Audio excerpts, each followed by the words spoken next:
হাসিনার ফাঁদে পা দিতে চায় না বলেই বিএনপি দ্রুত নির্বাচনের দাবি করছে বলে জানালেন দলের ভাইস চেয়ারম্যান শামসুজ্জামান দুদু।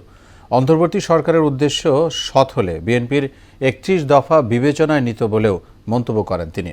আর অন্তর্বর্তী সরকারের প্রতি আইনশৃঙ্খলা নিয়ন্ত্রণ ও দ্রব্যমূল্যের ঊর্ধ্বগতি রোধে দ্রুত ব্যবস্থা নেওয়ার আহ্বান জানান দলের চেয়ারপারসনের উপদেষ্টা জয়নুল আবেদিন। আলাদা অনুষ্ঠানে তারা এসব কথা বলেন। আরও জানাচ্ছেন হুমায়ুন কবির। সংসদ নির্বাচনের রোডম্যাপ ঘোষণার দাবিতে জাতীয় প্রেস ক্লাবের সামনে প্রতীকী অবস্থান কর্মসূচির আয়োজন করে জাতীয়তাবাদী চালক দল। এতে অংশ নেন বিএনপি চেয়ারপারসনের উপদেষ্টা জয়নুল আবেদিন ফারুক। শেখ হাসিনা বাংলাদেশের রাজনীতিকে ধ্বংস করে দিয়েছে অভিযোগ করে জরুরি সংস্কার শেষে দ্রুততম সময়ে নির্বাচনের আয়োজনের আহ্বান জানান তিনি। সংস্কার কম সময়ের মধ্যে করে নির্বাচনে ম্যাপ দেন, রোড দেন, তাড়াতাড়ি করেন, না হলে অস্থিরতা আবার বেড়ে যাবে, আবার কোন ষড়যন্ত্র ভাগ করে ঢুকে যাবে, সেই ষড়যন্ত্র রুখতে রুখতে আবার সময় অতিবাহিত করবেন। আমরা সেটা আর গ্রহণ করতে চাই।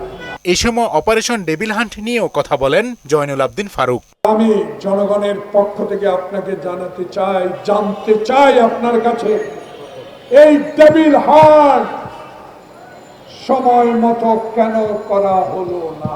এদিকে জাতীয় প্রেস ক্লাবে এক আলোচনা সভায় অংশ নিয়ে বিএনপির ভাইস চেয়ারম্যান শামসুজ্জামান দুদু অভিযোগ করেন, দেশকে অস্থিতিশীল করতে ভারতে বসে ষড়যন্ত্র করে যাচ্ছেন শেখ হাসিনা। ভারতে গিয়ে আশ্রয় নিয়ে এখনো বাংলাদেশের বিরুদ্ধে ষড়যন্ত্র করছেন এবং যে ষড়যন্ত্রের কারণে বাংলাদেশে অতি সম্প্রতি আওয়ামী লীগরা আবার অনিরাপদ হয়ে গেছে।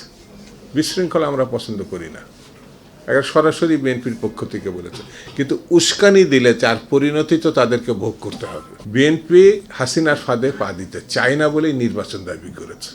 ষড়যন্ত্রকারীদের বিরুদ্ধে বিএনপি আবার রাজপথে নামবে বলেও জানান বিএনপির এই নেতা।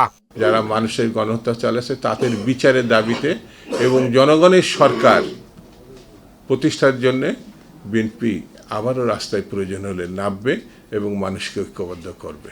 হুমায়ুন কবির, মোহনা সংবাদ, ঢাকা।